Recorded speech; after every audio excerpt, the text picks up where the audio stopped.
वरं पुण्डरीकाय दातो मुनित्रे समागत्य तिष्ठन्तमानन्दकन्दं परब्रह्मलिङ्गं भजे पाण्डुरङ्गम्। ॐ योऽन्तः प्रविश्य मम वाञ्छमिमां प्रसुप्तां सञ्जीवयत्यखिलशक्तिधरस्वधाम्ना अन्योष्टहस्तचरणश्रवणत्वगादीन् प्राणान्नमो भगवते पुरुषाय तुभ्यम्। अनंत कोटी ब्रह्मांड नायक भक्तवत्सल परमपिता परमात्मा भगवान श्री गोपाल कृष्ण भगवंताच्या अत्यंतिक करुणा आणि आशीर्वादाने आणि त्याचबरोबर ऐश्वर्य ब्रह्माशा श्री व्यंकटेश भगवंताच्या कृपा आशीर्वादाने गेली 2 दिवस आपण श्री व्यंकटेश कथा श्रवण करत आहोत। या व्यंकटेश कथेचं चिंतन करत आहोत। अतिशय श्रद्धा आणि भक्तिभावाने ती व्यंकटेश कथा आणि भगवान व्यंकटेशाच्या मंदिरामध्ये आपण भगवान व्यंकटेशाचं चिंतन करत आहोत। आज कथेचा 3रा दिवस आणि आजच्या दिवशी या कथेची समाप्ती होणार आहे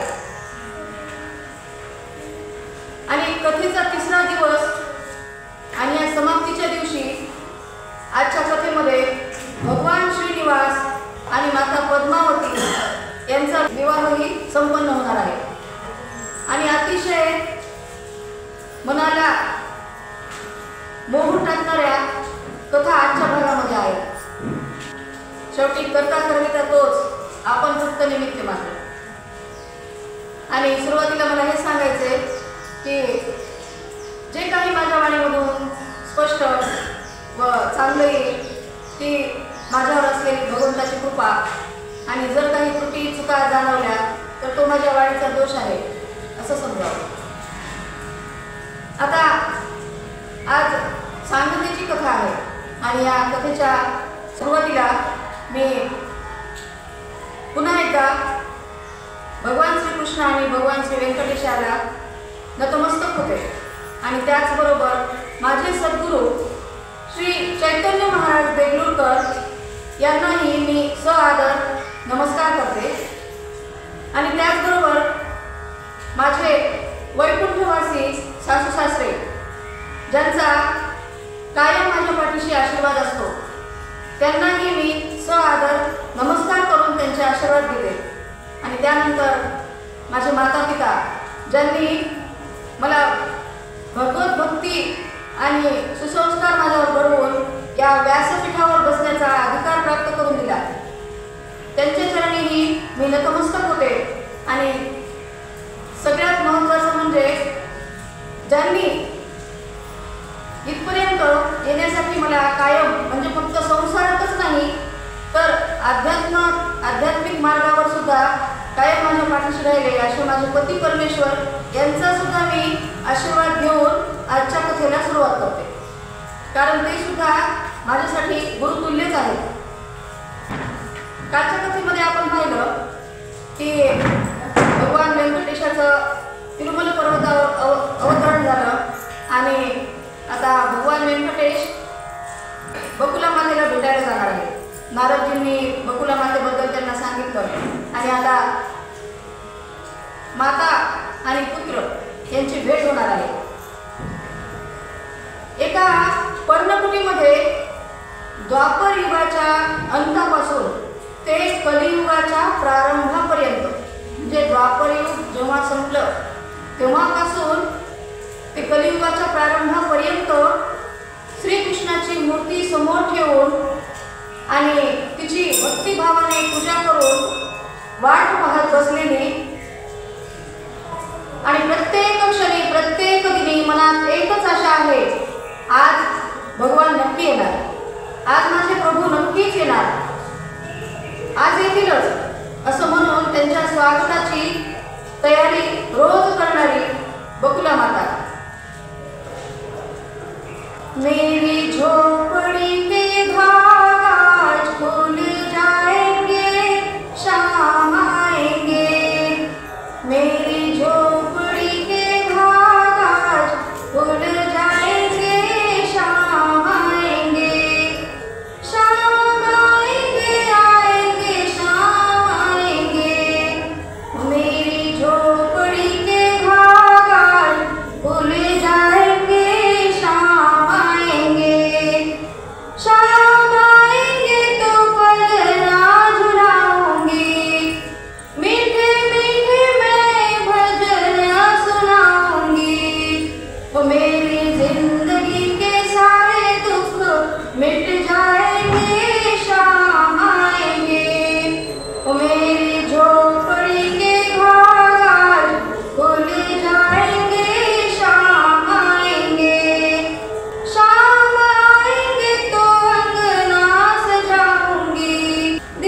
मेरी झोपड़ी के घाघ आज खुल जाएंगे, शाम आएंगे, मैं तो रुचि रुचि भोग लगाऊंगी, माखन मिश्री मैं शाम को खिलाऊंगी।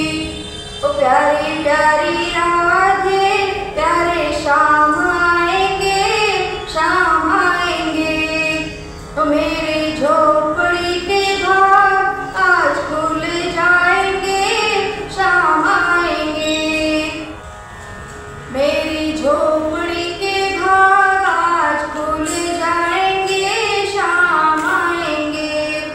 अशा प्रकारे बकुला माता भगवंताची वाट पाहत होती। युगानुयुग कित्येक वर्ष आपल्या लेकराची वाट पाहणारी बकुला माता तिची इच्छा आता पूर्ण होणार होती आणि व्यंकटेश भगवान तिच्या भेटीसाठी आता येणार होते। मग आता भगवान श्री व्यंकटेश भगवंताचं आता बकुला मातेच्या घरी आगमन झालं। बोलिये श्री व्यंकटेश भगवान की जय। मग भगवंतानं मैयाला आलिंगन दिलं। दोघं मनसोक्त गप्पा मारायला लागले। कित्येक वर्षापासूनची वाट पाहत असलेली आतुरता आता बकुला मैयाच्या डोळ्यांमधून वाहायला लागली आणि किती बोलू किती सांगू आणि काय काय सांगू असं बकुला मातेला झालं। आणि असंच भगवंताचं सुद्धा असंच झालं होतं। त्यांनाही खूप खूप वेळ लागले होते आईला भेटायचे आणि मग मैयानं भगवंताला मायेनं जवळ घेतलं आणि भगवंताचे नेत्र पाणवले।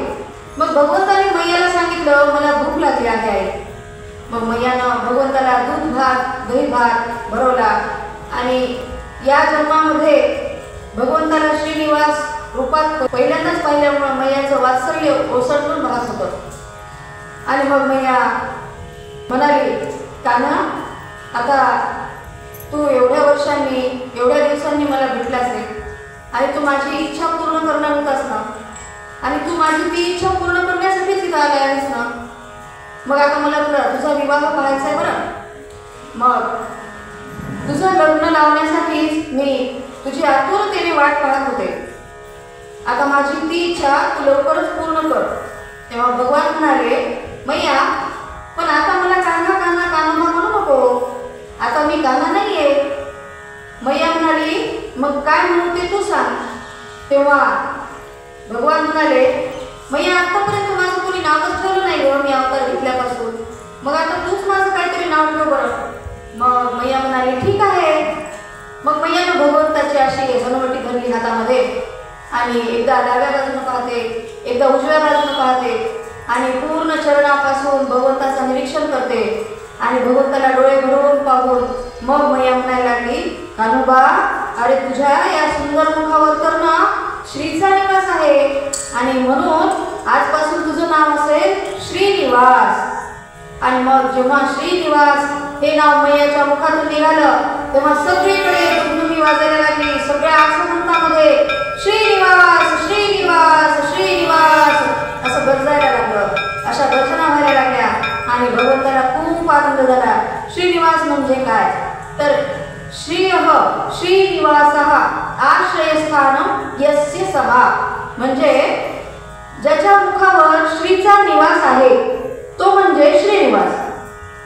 श्री म्हणजे संपत्ती श्री म्हणजे सौंदर्य आणि श्री म्हणजे ज्याच्याकडे वनश्री ज्याच्याकडे विजयश्री ज्याच्याकडे इंद्रश्री आणि ज्याच्याकडे विभवश्री आहे शब्दश्री आहे आणि ज्याच्याकडे स्वस्ती श्री आहे असा जो आहे तो म्हणजे भगवान श्रीनिवास। मग वनश्री विजयश्री इंद्रश्री विभवश्री शब्दश्री स्वस्तिश्री असणारा भगवान। मग मैयानं अशा या श्रीनिवासाला विचारलं तुला तुझं नाव आवडलं का रे बाळा। मग म्हणे मैया हो मला फार आवडलं हे नाव तू दिलेलं। मग श्रीनिवासा बाळा आता मला तुझं लग्न बघायचं बरं आणि लवकर करा लग्न, आता मला जास्त वाट पाहायला लावू नको बरं का असं म्हणायला लागली। कारण तुझ्या कान्हा रूपातल्या घोड्या तुझ्या सध्या ती राधा सगळं काही मला आठवतंय, सगळे गोप गोपिका मला सर्व काही आठवतंय बघ. आता मात्र मी जास्त दिवस वाट पाहणार नाही. मग भगवान म्हणाले ठीक आहे. मग त्या रात्री भगवंताला मैयानं झोपी घातलं आणि दुसऱ्या दिवशी सकाळी मैया पहाटे उठली आणि सर्व अंगण स्वच्छ केलं आणि स्नानाधी शुचिर्भूत होऊन भगवंताला उठवण्यासाठी मैयानं जे श्लोक गायले त्याला सुप्रभातम असं म्हणतात. पहा काय म्हणते मैया. श्रीनिवासाला उठवताना वर्णन केले, कौसल्या सुप्रजा रामपूर्व संध्या प्रवर्तते उत्तिष्ठ नरशार्दूल कर्तव्यं दैवमानितम् उत्तिष्ठोत्तिष्ठ गोविन्दोत्तिष्ठ गरुडध्वज उत्तिष्ठ कमलकान्तं त्रैलोक्यं मङ्गलं कुरु श्रीमान् विष्णुवरदाखिल लोकबन्धो श्री श्रीनिवास जगतेकदेय सिन्धो श्रीदेवता गृहभुजान्तर दिव्यमूर्ते श्रीवेङ्कटाचलपते तव सुप्रभातम् श्रीवेङ्कटाचलपते तव सुप्रभातम्. असे हे श्लोक मैयानं भगवंताला उठवण्यासाठी गायले. आणि हे श्लोक अन्नंकराचार्य नावाचे एक संत होते, त्यांनी रचले होते. भगवंताचे सुप्रभात गायले आणि सुप्रभातामध्ये जो पहिला श्लोक येतो तो वाल्मिकी रामायणातला आहे. आणि अंगनाचार्य नावाच्या या संतांनी सुप्रभात आणि व्यंकटेश स्तोत्र जे 11 श्लोकांचं आहे ते त्यांनी रचलं होतं. आणि मग सकाळी भगवान मैयाला बोलायला लागले, मैया मी जरा वनामध्ये फिरून येतो बघ. मग आता कसं असतं, भगवंताला आता पुढचं सगळं नियोजन लावायचं होतं, पण मैयाला आधीच कशाला सांगायचं, म्हणून मैयाला सांगितलं मी जरा वनामध्ये फिरून येतो. आणि मग भगवंताने आता इंद्राच्या अश्वाचं स्मरण केलं आणि इंद्राचे अश्व प्रकट झाले. मग भगवान अश्वावर आरूढ होऊन मनामध्ये त्यांनी संकल्प केला की आता आपल्या लक्ष्मीला आपल्याला शोधायचं आहे आणि निघाले. मग भगवंताने त्यावेळी 37 प्रकारचे अलंकार घातले होते, पण त्यावेळी भगवंताकडे लक्ष्मी नव्हती. मग त्यांनी पुष्प अलंकार घातलेले होते असं शास्त्रामध्ये वर्णन आलेले. आता भगवान नारायणपूरच्या दिशेने निघाले. नारायणपूरच्या सीमेवर आले आणि नारायणपूर हे पद्मावतीचं गाव होतं. मग या सीमेवर भगवंताला सगळीकडे भक्तिमय वातावरण दिसू लागलं. सरोवर होते, नदी तलाव होते, त्यातलं पाणी अतिशय निर्मळ शीतल रोगहारक होतं. आणि मग शीतल सुगंधित वायू वाहत होता आणि पद्मावतीच्या त्या गावातले पक्षी सुद्धा वेदांत बोलत किलबिलाट करत होते. आणि शूक पिंगळे ऐसे अनुवादत शास्त्रात याचा चाले शाश्वत, म्हणजे ते पोपट एकमेकांशी शास्त्रार्थ करायचे. कारण पद्मावती ही पुनर्जन्मीची वेदवती होती. वेदवती वेदलक्ष्मी आहे म्हणून पक्षी सुद्धा शास्त्रार्थ करत होते. मग कुबेरासारखं श्रेष्ठ आणि धनाढ्य व्यापारी तिथं होते आणि ते गाव म्हणजे सुंदर व स्वच्छ होतं. तिथले सर्व लोक ज्ञान कर्म व भक्तीनं परिपूर्ण होते आणि धर्मशील संत उपासकही होते. मग असं वर्णन भविष्योत्तर पुराणामध्ये आलेलं आहे. आता आपण ही जी कथा ऐकतोय तर संपूर्ण 22 पुराणांचा अभ्यास करून हा कथासार काढलेला आहे. आणि हे जे वर्णन आलेलं आहे ते भविष्योत्तर पुराणामधलं आहे. इथून सुरू होतो पद्मावती माता आणि भगवान व्यंकटेशाच्या भेटीचा प्रसंग. त्याआधी आपण नामसंकीर्तन घेऊ. हे गोपाल कृष्ण राधे गोविंद गोविंद, हे गोपाल कृष्ण राधे गोविंद गोविंद, हे गोपाल हे गोविंद, हे गोपाल कृष्ण राधे गोविंद गोविंद, हे गोपाल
भविष्योत्तर पुराणकार म्हणतात, पूर्वी सुवीर नावाचा एक राजा होता. सोमवंशामध्ये तो जन्माला आला आणि त्याला आकाश राजा आणि तोंडमान नावाचे 2 पुत्र होते. त्यापैकी आकाश राजा म्हणजे पूर्वजन्मीचा माधव, जे आपण पहिल्या दिवशी कथा पाहिली होती. व्यंकटाचल पर्वतावर त्यानं नामचिंतन करत पर्वत चढला होता आणि त्याचे पाप नष्ट झाले होते. तोच हा माधव. आणि त्याला आकाश राजा म्हणून जन्माला येशील असं वरदान भगवंतानं त्यावेळी दिलं होतं. आणि हा आकाश राजा धर्मनिष्ठ, दृढभक्त, नारायण परायण होता. आणि तोंडमान सुद्धा भगवत भक्त होता. आणि अशा आकाश राजा भरपूर सामर्थ्य संपन्न होता, संपत्ती होती. त्याला फक्त संतान सुख नव्हतं. धन, संपत्ती, ऐश्वर्य सर्व काही होतं, पण त्याला संतान प्राप्ती झाली नव्हती. मग तो म्हणायचा, मी अनेक प्रकारची दान, तीर्थयात्रा, सगळ्या प्रकारची व्रत केली, मी राज्यसुख भोगलं, पण एवढं करून सुद्धा मला पुत्रसुख, संतान सुख लाभलं नाही. मग शास्त्र असं सांगतं की अपुत्राची किंवा निपुत्रिकाची गती होत नाही. तर मग माझी गती कशी होणार, मी कुणाला शरण जाऊ, असं त्याला नेहमी वाटायचं. तो विचार करायला लागला. आणि मग उद्विग्न असताना, विचारात असताना तिथं एके दिवशी सद्गुरूंचं आगमन झालं. आणि त्याला आपलं दुःख सद्गुरूंना सांगितलं आणि त्यावर उपाय विचारला. सांगा, मार्ग सांगा, काहीतरी यावर मार्ग असेल तर मला नक्की सांगा सद्गुरू, अशी त्यांनी विनंती केली. मग सद्गुरू म्हणाले, तू पुत्र कामेष्ठी यज्ञ कर, म्हणजे तुला नक्कीच पुत्र प्राप्ती होईल, आणि असा आशीर्वाद दिला. मग गुरुवाक्यावर विश्वास ठेवून पुत्र कामेष्ठी यज्ञाची तयारी सुरू झाली. आता भूमी शोधन करण्यासाठी सद्गुरूंनी सांगितलं आणि सोन्याचा नांगर तयार कर असंही सांगितलं. आणि मग काय, भूमी शोधन करण्यासाठी सोन्याचा नांगर तयार करून धर्मपत्नी धरणी माता हिला सोबत घेऊन सुवर्ण नांगरानं भूमी शोधन करण्याआधी सद्गुरूंना नमस्कार करून आकाश राजा सद्गुरूंना म्हणायला लागला, पुत्र प्राप्ती व्हावा असा आशीर्वाद द्या. म्हणजे मी या नांगरानं भूमी कशासाठी नांगरतोय, तर मला पुत्र प्राप्ती व्हावी म्हणून. पण तेव्हा धरणी माता म्हणाली, यांना पुत्र हवाय, पण मला एक कन्या रत्न हवंय. कारण कन्यादान एकदा केलं तर 3 वेळा पृथ्वीदानाचं पुण्य लागतं, म्हणून मला कन्या हवी आहे. मग गुरुदेव म्हणाले, तुम्हा दोघांचीही इच्छा नक्कीच पूर्ण होईल. मग काय, भूमी शोधन सुरू झालं. आणि भूमी शोधन करताना एका ठिकाणी नांगर अडला. मग तिथं त्या जमिनीला सैनिकांनी उकरायला सुरुवात केली. त्या जमिनीमध्ये उकरल्यावर, ती जमीन उकरल्यानंतर एक खड्डा तयार झाला आणि त्या जागी एक सोन्याचं कमळ प्रकट झालं.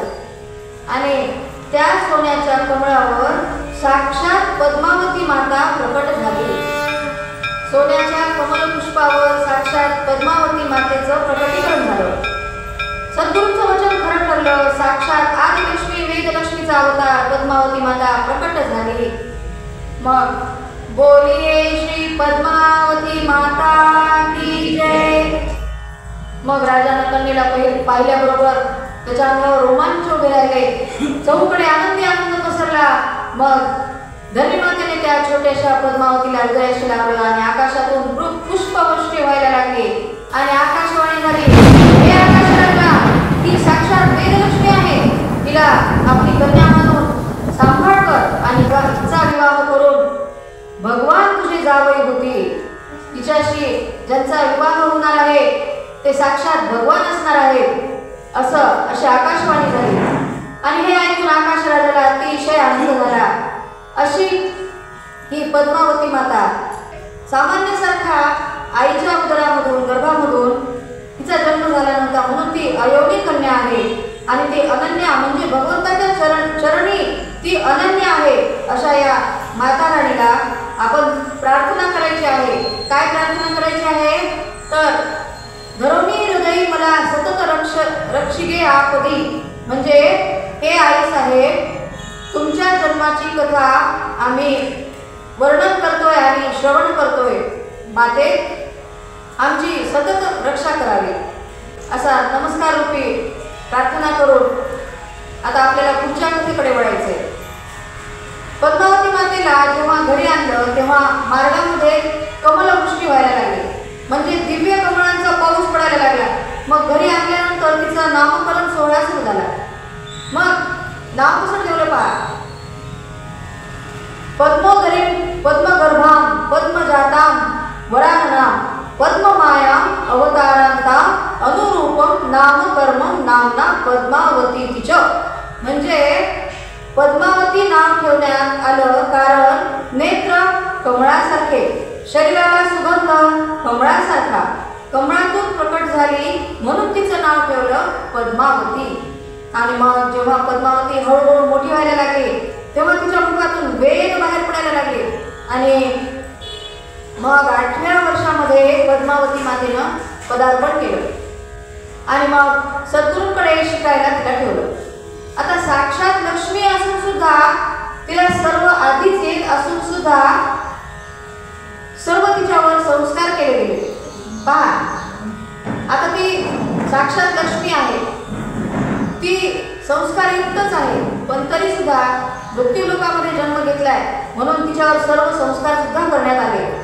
मग पद्मावती मातेला संस्कृत अध्ययन, सैनिक शिक्षण, स्वयंपाकापासून सर्व काही हे सर्व शिकवण्यात आलं लक्ष्मीला. आणि आपण आपल्या मुली शिकायला गेले की म्हणतो राहू दे स्वयंपाक, नाही केला तरी चालतंय, नोकरीच करायची पुढे. आता पहिले दिवस राहिलेच नाही. आता पोरीला स्वयंपाक नको वाटतो, शिकायला नको वाटतं, घरामध्ये काही करायला नको वाटतं, देवधर्म नको वाटतो, घरातले म्हातारे वयस्कर लोक करतात त्यांनाही करू द्यायला नको वाटतं. या आमचे लेकरं सांभाळा तुम्ही, तिथं जाऊन तुम्हाला काय करायचे, तिथं जाऊन तुम्हाला नुसतं कानान शब्द तर टाकायचे, पण जवळ लेकरं घेऊन जा, म्हणजे धड लेकराचं लक्ष नाही त्या अध्यात्माचंही लक्ष नाही. आजकालचं वातावरण तसंच झालंय. पण हे सगळं मिटवण्यासाठीच हे अध्यात्म आहे. त्या लोकांची प्रवृत्ती कशी अध्यात्माकडे वळवायची हे कळणं जरा अवघड दिसायला. कितीही प्रयत्न केले तरी ते म्हणतात ना असो. एकदा पद्मावतीला भेटायला नारदजी आले. नारदजींना पद्मावतीने नमस्कार केला आणि नारदजींनी तिच्या चेहऱ्याकडे पाहून तिच्या भविष्याचं वर्णन केलं. नारदजी सांगायला लागले, पतिर्भवती धर्मज्ञ त्रिलोकेषु रमापती, म्हणजे पद्मावती तू तर फार भाग्यवान आहेस ग, कारण त्रैलोक्याचा अधिपती हा तुझा पती होणार आहे म्हणे. साक्षात भगवान तुझे पती होणार आहेत. हे ऐकून ती खूप आनंदित झाली आणि त्याच क्षणापासून तिला भगवंताचा ध्यास लागला. पहा म्हणजे कुणाच्या मनामध्ये भक्ती निर्माण होण्यासाठी काय करावं लागतं, अगोदर त्याला तिथपर्यंत त्या मार्गामध्ये नेणारे कोणीतरी सद्गुरू भेटायला पाहिजे. आणि तो सद्गुरू एकदा त्या भक्ताला भेटला की मग त्याचं जीवनाचं कल्याण झालंच म्हणून समजायचं. पण तो वेळ यायला भाग्य लागतं. सद्गुरूंनी भक्तीचं बीज मनामध्ये पेरलं आणि मग आता माझे होणारे पती साक्षात भगवान कसे असतील, ते मला कसे भेटतील, त्यांचं रूप सौंदर्य कसं असेल, ते किती दयाळू व किती प्रेमळ असतील असा मनामध्ये ध्यास केला लागला. आणि आता भक्त आणि भगवंत म्हणजे पद्मावती आणि श्रीनिवास यांची भेट कशी झाली ही कथा आपल्याला पाहायची आहे. मग आता भगवंताच्या पूजेसाठी पद्मावती पुष्प शोधन करायला लागली आणि ती भगवंतासाठी पुष्पसुमन गोळा करत असताना तिच्यासोबत तिच्या मैत्रिणी होत्या. त्या सर्व फुले गोळा करून आणत हार बनवत असं त्यांचं रोज होतं. आणि एके दिवशी सर्वजणी एका ठिकाणी बसून हार बनवत होत्या. पण त्यातली एक होती चंचला. ती एका ठिकाणी बसू शकत नव्हती. ती नावासाठी चंचल होती. मग ती त्या वनामध्ये फिरत असताना एका झाडाजवळ गेली आणि तिला तिथं भगवान दिसले. मग भगवंताला पाहताच तिला धाप लागायला लागली. तिच्या डोळ्यांवर तिचा विश्वासच बसेना, कारण आज पहिल्यांदाच एवढं सुंदर रूप तिनं पाहिलं होतं.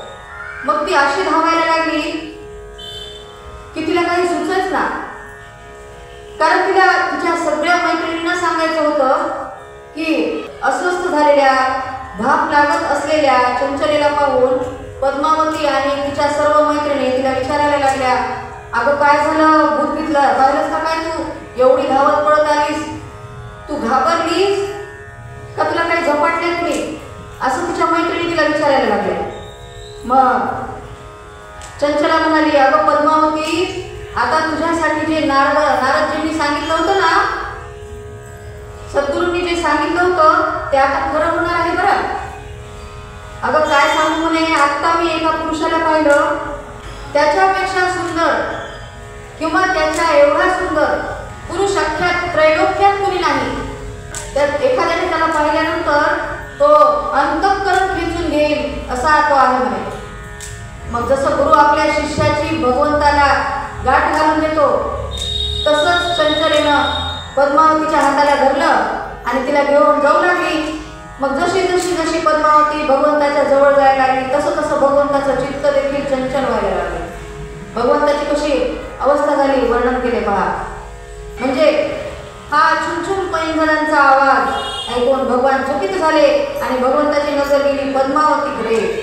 त्या पैंजणांच्या आवाजाच्या दिशेने भगवान पाहू लागले आणि पद्मावतीकडे पाहिलं की भगवंताच्या पापण्या लवतच नव्हत्या, एकटक तिच्याकडे बघत राहिले. आणि मग चंचलेनं भगवंताची ही अवस्था पाहिली आणि सांगितलं, पद्मावती बघ, त्या झाडाखाली भगवान तुझ्याकडे पाहत आहेत, बघ ते तुला कसं पाहत आहेत. आणि मग पद्मावती तिने भगवंताकडे पाहिलं आणि तिची अवस्था ही कशी झाली, कशी अवस्था झाली ते वर्णन केले पहा. कडाडली मग भिजली अंगी, समाधीस्थिती होती शुभंगी, सात्विक तेजे भाव दाटले, चरण धरावे तीस वाटले, राजली नयना प्रभुसी पाहुनी, होय पंत आकाश नंदिनी. म्हणजे सर्वांगामध्ये वीज चमकल्यासारखी झाली आणि चरण धरावेसे वाटू लागले प्रभूंचे. आणि मग दोघं एकमेकांकडे बघायला लागले आणि जणू काही समाधीच लागली. आता काही वेळ गेला, दोघं सावध नव्हते. मग चंचलेनं भगवंताच्या कानामध्ये नाव सांगितलं, भगवंताच्या कानामध्ये नाव सांगितलं पद्मावती, आणि पद्मावतीच्या कानात सांगितलं श्रीनिवास. आणि मग दोघं शुद्धीवर आले आणि चंचला पद्मावतीला घेऊन निघून गेले. तेव्हा भगवान त्यांच्या मागे मागे जायला लागले आणि भविष्योत्तर पुराणामध्ये वर्णन आलेलं आहे की सरळ सरळ भगवंतानं पद्मावतीला तेव्हाच विचारलं की तुमचं नाव काय आहे. आणि तर पद्मावती म्हणाली, थोडी लाजली पद्मावती. आणि मग भगवंतानी पद्मावतीला सांगितलं, तुम्ही मला आवडलात आणि तुम्ही माझ्याशी विवाह करणार का, असा पहिल्याच भेटीमध्ये भगवंतानं पद्मावतीला प्रश्न विचारला आणि सांगून टाकलं की तुम्ही मला आवडलात. त्याचं कारण काय, भगवंतानं एवढं लगेच पटकन पहिल्या भेटीतच का सांगितलं, तर त्याचं कारण शास्त्रकारांनी इथे सांगितलंय की प्रभू सांगतात प्रभू लुब्ध तो एक भक्तीने, म्हणजे एकविध भक्ती असते जिथे, तिथं भगवान कशाचीच वाट पाहत नाही. म्हणजे जिथं एकविध भक्ती असते तिथं भगवंत कुणाची वाट पाहत नाही, समोरच्याची भक्ताची वाट पाहत नाही, त्याच्या मनातून येतं का नाही ह्याची वाट पाहत नाही, ते स्वतःच समर्पण करतात असं शास्त्रकारांनी वर्णन केलेले. तेव्हा पद्मावती म्हणाली, त्यांच्या आज्ञेनुसारच जे काही होईल ते होईल, तुम्ही त्यांना भेटून बोला, असं पद्मावती माता भगवान श्रीनिवासाला म्हणाली. मग चंचलेनं भगवंताला पूर्ण परिचय विचारला आणि मग पुढे भगवान वापस निघाले बकुला मातेकडे. आणि पद्मावती निघाली तिच्या माता पित्यांकडे निघून जाऊन मग भगवान बकुला मातेला सांगण्यासाठी घरी आले. पण त्यांचं कशातच लक्षच लागत नव्हतं. भगवान जेवेनात, खाईनात, शांत झोपेनात. हे पाहून मैयाला वाटलं, हा माझा बाळ श्रीनिवास असा का वागतोय बाबा, अस्वस्थ वाटायलाय, याला कुणाची तरी नक्कीच दृष्ट लागली असेल. म्हणून मग मैयानं भगवंताची दृष्ट काढली. कशी काढते? कुणाची लागली दृष्ट माझ्या ग पंढरीराया, कुणाची लागली दृष्ट माझ्या ग पंढरीराया. लिंबलोन उतरविते गोवाळुनी काया, कुणाची लागली दृष्ट माझ्या पंढरीराया. अशी दृष्ट मैयानं भगवंताची काढली. पण भगवंत अस्वस्थच होते. हे पाहून मैया म्हणते, नेमकं तुला झालंय काय? तेव्हा भगवान म्हणाले, मी कसं सांगू, तू रागावशील आई मला, म्हणून भीती वाटते. मग मैया म्हणते, घाबरू नकोस, सांग काय हवंय तुला. मग भगवान बोलायला लागले, मैया मी काल नारायणपूरमध्ये गेलो होतो, तिथं वनाची शोभा पाहण्यासाठी. पण तिथं मी आकाश राजाची कन्या पद्मावतीला पाहिलं आणि पाहता क्षणीच मला ती आवडली. म्हणून मैया माझं तिच्या बरोबर लग्न व्हावं, आमच्या दोघांचा विवाह व्हावा अशी माझी इच्छा आहे. तेव्हा हे ऐकून बकुला मैया चिडेल का? ती तर आधीच वाट पाहिलेली होती की कधी हा म्हणतो की मला लग्न करायचे. मग बकुला मैयाचे डोळे भरून आले आणि अरे कान्हा श्रीनिवासा, माझी अनेक युगांची इच्छा आता पूर्ण होणार आहे. तुझा विवाह सोहळा हा तर मला केव्हापासून पाहायचा आहे. आता तो मला पाहायला मिळणार.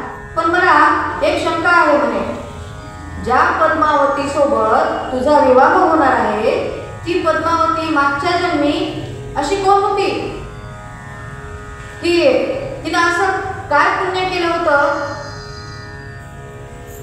की तिच्याबरोबर तुझा विवाह व्हावा आणि तुझीही तिच्यासोबत विवाह करण्याची इच्छा व्हावी. असं काय तिचं पुण्य आहे? ती कोण होती हे मला तू सांग.